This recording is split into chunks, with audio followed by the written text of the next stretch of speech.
La pièce se base sur des textes issus de l'œuvre de Nietzsche, de ses correspondances ou bien de certains diagnostics de médecins. Donc ça donne un canevas de texte sur lequel on se base.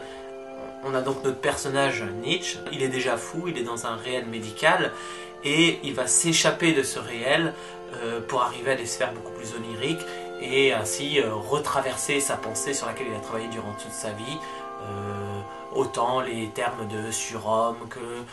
la volonté de puissance ou bien jusqu'à arriver à l'éternel retour. Voilà.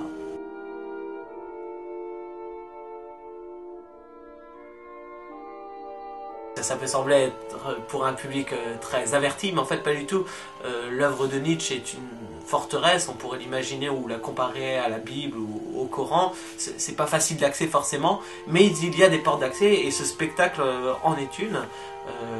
En plus, le Nietzsche est quelqu'un, en plus d'être philosophe, il est poète. Et donc un poète très romantique, c'est-à-dire que ça ne ressemblera pas à une conférence avec un mec qui parle pendant 1 heure, ça sera un vrai spectacle,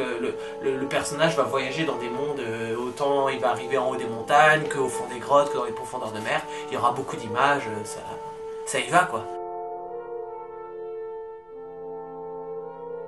Pour monter tout ça, le principe c'est qu'on a plusieurs axes, on a un premier qui est dans lequel on voit les comédiens évoluer, enfin de façon assez classique, un second où ça ressemblera à un castelet de marionnettes,